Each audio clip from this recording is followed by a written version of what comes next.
So now we're going to look at break even and sales mix based on total sales instead of based on units. So remember, the end result is the same. It's just that we're now taking into consideration two factors, which is selling price per unit and quantity sold versus just the units sold.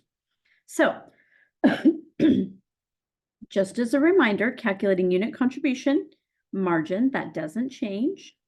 So as a really piece of practice here, we're going to calculate that again for each of these products that we're selling.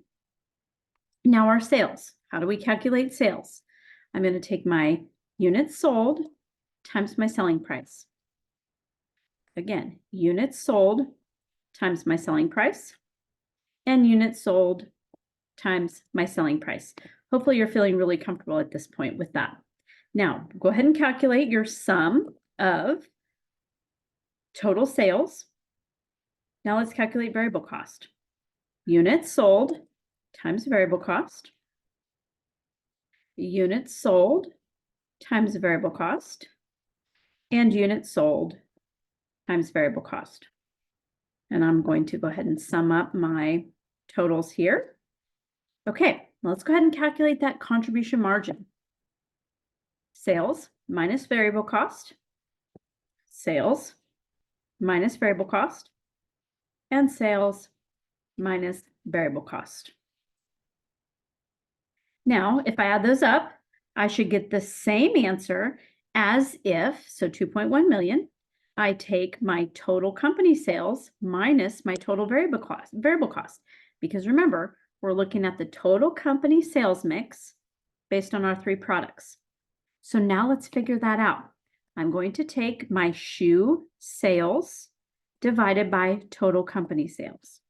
Now my sales mix is now slightly shifted to 58% instead of 60% from the units, and that's okay. That will change because we're now looking instead at sales dollars. So again, sales divided by total company sales and sales divided by total company sales. Remember, this has to equal 100%. So if we add this up and just highlight over those three boxes, we can see the sum is 100%. All right, so now, since we are using sales, we're going to calculate the contribution margin ratio. You could do this two ways, and it should be the same. I can take my total contribution margin for shoes divided by sales, and I get 21%. Now, actually, if I click on this little button, it's a little bit different, okay? It's 21.33%. So again, this Excel is rounding, so if you're working this on paper and recalculating this information, just keep that in mind. You might have a little bit different number because of the rounding, so just don't forget that, okay? The other way that we can calculate it should get the same answer. 59 contribution margin. Oh, sorry, told you the wrong thing. Here, 16 of contribution margin divided by my selling price, I still get that same 21.33%. Okay, so just want you to remember that those do not change. I'm going to go ahead and stick with the 390 divided by 750 and my 750 divided by 2.5. Okay, so let's stop here for just a second. I'm going to expand these just so you can see that they're not really fully round numbers. Oh, go figure, they made a liar out of me. These are, but this one isn't, okay? So these are the contribution margin ratios per product, which are appropriate, and these are correct based on our selling price or sales and our variable cost, okay? Now, what we can't do here is add these up, okay? We cannot add these up because it's just like we added up those unit contribution margin ratios.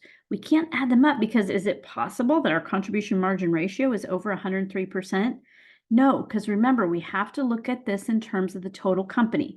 So here we do the same thing and we're going to allocate it. So what we're going to do is take our contribution margin ratio times our sales mix to weight that contribution margin.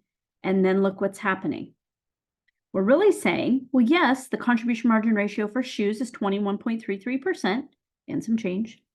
But when I weight that and apply the sales mix percentage, I'm really only getting 12.39% and some change to contribute to the entire company. So again, we're going to take our contribution margin ratio times the sales mix percentage, and this is going to weight these so we can apply them to the total company. So again, I'm going to expand these so we can see, okay? So now what happens if we add these? I get 27.1%, okay? Now I'm going to show you something. This is what the total weighted average contribution margin ratio is for the company. That has to be the same if I consider contribution margin for the company divided by total sales. Expand this just a little bit. Note that these two here are the same, and they should be. Here we've weighted the individual product contribution margin ratios, and here we calculated the full-in contribution margin ratio for the company. Okay, so now that we've done that, we can go through our process of making sure that we calculate break-even dollars and units correct. Now, this unit, break-even sales units, has to equal what we did before. Okay, it's also going to equal our break-even sales dollars. Okay, so I'm going to show you how we do that. So remember, break-even is fixed cost divided by contribution margin ratio. That equals my break-even sales dollars, okay? So if I take my fixed cost, again, those haven't changed. If you go back up here, there's 690. So I'm going to type in 690,000 divided by my 27.1, and there's my sales dollars. Notice again, if I click back over here, they're the same. They should be. We're just looking at a different measure. Now, how do we find our break-even sales dollars? All we're going to do is we're going to take our sales dollars times our sales mix. Sales dollars times our sales mix. Sales dollars times our sales mix. And now we've allocated that over our three products. Again, if I highlight these, I should be getting the total sales. So now you might ask, well, how would I calculate break-even units at this point? Well, since we have the sales dollars, we're going to take that for the shoes divided by, go all the way back up to the top, our units of 60,000. And that's our break-even sales units. And why is it doing that? Break-even sales units. Oh, I'm sorry. What am I thinking? Do not divide that, my friends. See, even I, on a late afternoon, am having some troubles. Okay, break-even sales, here are my dollars, right? So I want to take my sales dollars, not divided by 60,000, because we know that our break-even at 100,000 units is higher than that. I'm sorry. Take that divided by your selling price. Goodness gracious. And there's our units.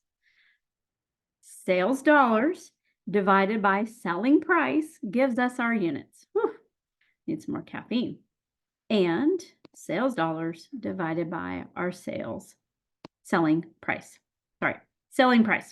And if I add these up, when I take those divided by my selling price, 32,857.14 units, which if you remember, come back over here, there's our break-even units. All right, so make sure you stop the video if you're a little bit hazy on how to calculate break-even units when we've already calculated the sales dollars. So again, I think we could recalculate this, but the cool thing is, guess what? We already know that these are our break-even dollars, right? We don't have to calculate this again. We know that that's what these are, okay? And we also know that what we did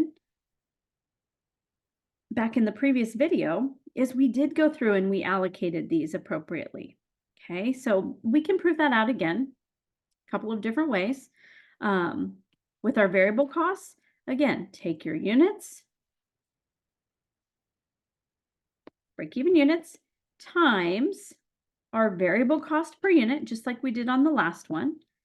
Break-even units times our variable cost per unit like we did on the last one. And again, break-even units times our our unit variable cost, goodness, and do a sum here. And then remember, our contribution margin is sales minus variable cost, sales minus variable cost, sales minus variable cost, and we can do that again here. Sales minus variable cost. Real quick, what should this equal? The fixed cost, the 690. Very good. So here, we've just proved out, again, that our calculation using the weighted average contribution margin ratio also gets us to the same amount of break even, and these tables are the same regardless of whether we're using sales mix and the weighted average contribution margin ratio or sales mix and the weighted average contribution margin per unit, as long as you're looking at the appropriate information.